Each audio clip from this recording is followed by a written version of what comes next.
our refrigerator had floated and had wedged itself into the wall. It was dangling 3 feet off the ground. And it just seemed kind of impossible. It was surreal.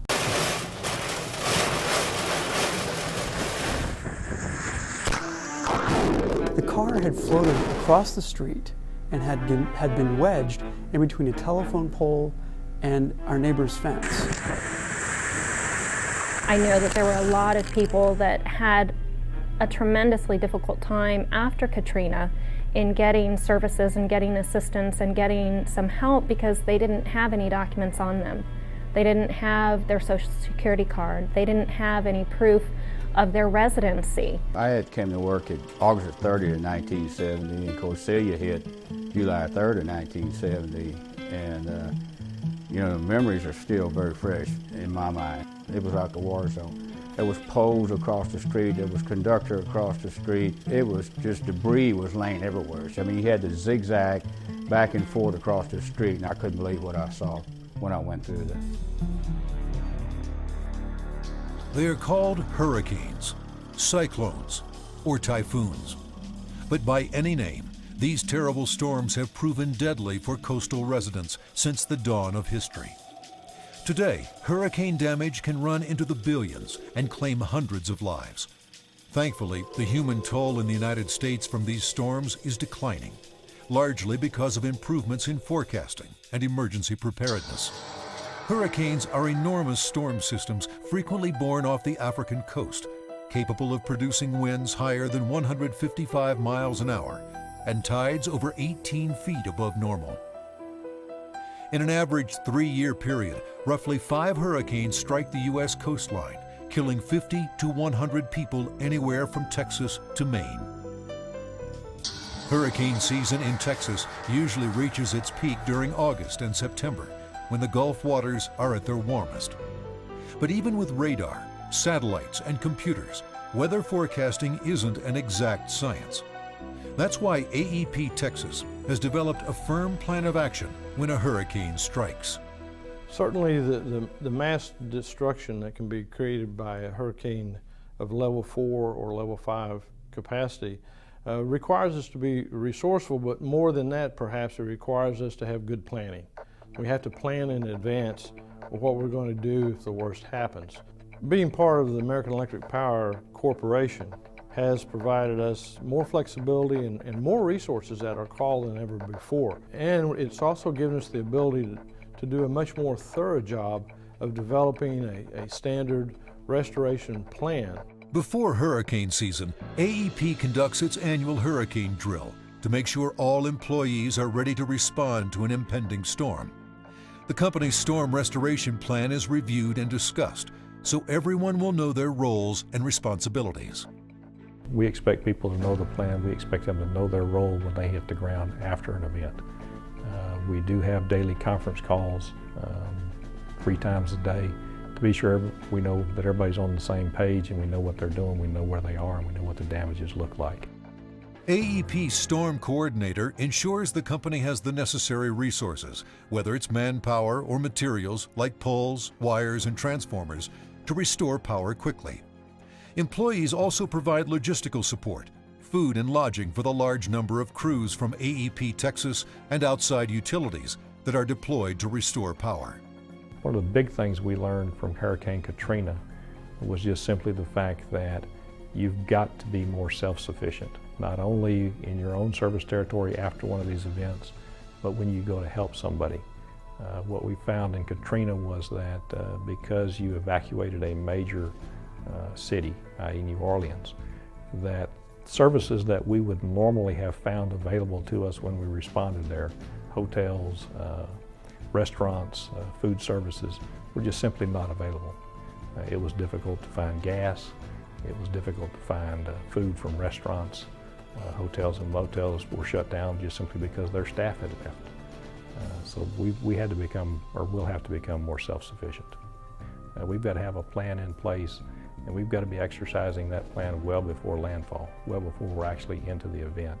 We now have paid weather services whose job it is to help us understand, beyond what you might get from the Weather Channel or CNN, to better help us understand where this thing may make landfall and how it might impact us. Even as the hurricane approaches, AEP Texas will continue to work to maintain service as long as possible. But it's after the most intense part of the storm has passed that the effort really begins.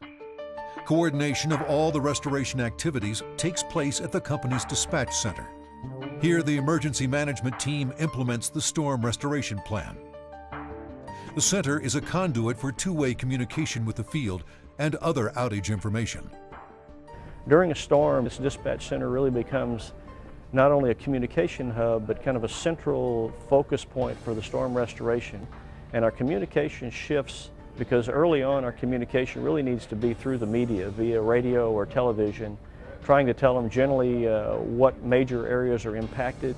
We generally have lots of calls and input from 911 agencies, from police, sheriff, constables, fire departments, reporting and discovering wires down that are causing the hazard, and those have to become an absolute priority for us.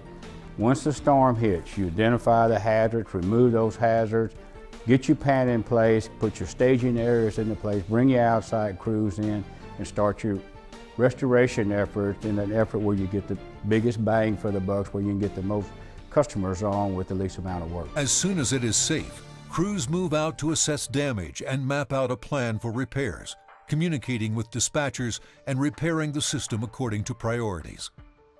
Their most immediate concern is to clear electrical hazards, such as downed power lines. The safety of the public and of power workers is always first on the list. Next, crews restore electricity to essential services. After a major storm or hurricane hits, we actually work with those health and public safety related facilities such as hospitals, water stations, sewer lift stations, emergency restoration organization headquarters like the city's headquarters for restoration activities after a storm, to try to communicate status of the restoration effort and also communicate back in our organization the status of their needs for special attention. Then the crews go to work rebuilding the power grid. Basically, the grid starts at the generating plants, moves over transmission lines to substations, and then is distributed over lines to homes and businesses. All of these components must work together for the power to get to your home. Repairing a downed line in your backyard won't do any good if the substation up the line is damaged. Because restoration work is planned to impact the greatest number of customers, there might be situations where the power is on across your street, while your power remains out. This is due to your neighbor being on a different circuit than you, probably one with more customers. Whatever the case, rest assured that AEP Texas employees work around the clock to restore power. In your home, you should have an emergency plan too. Authorities may call for evacuation. Keep your vehicles in good running condition and keep the fuel tank full. Gas will not be available during power outages. Prior to a storm, you're probably going to get some information from your local government, how strong the storm is, what it is you need to do. In most cases, they're going to ask you to evacuate. If they do, do that. If the evacuation order is given, heed it. Don't wait. Just do it. Even if it's a voluntary evacuation, it's probably a good idea to get out of there, because when it becomes mandatory, everybody's going to be on the roads trying to get out at the same time. And everybody's going to be wanting to stop at the same gas stations and get the same food at the same grocery stores. There's going to be shortages. You may not get out in time. Stay clear of all power lines. Stay clear of all tree limbs that are broken.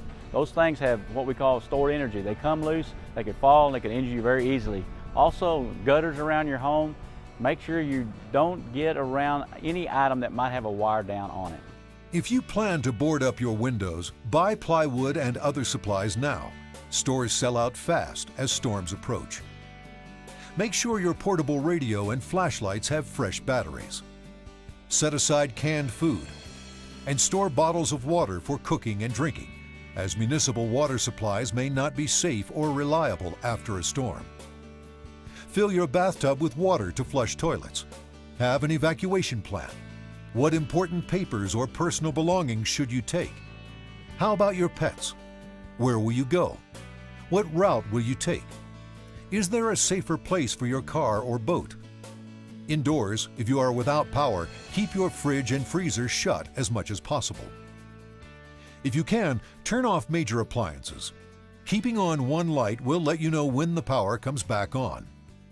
If you do have a neighbor whose power is restored, never run extension cords between houses. This can be a potential safety hazard.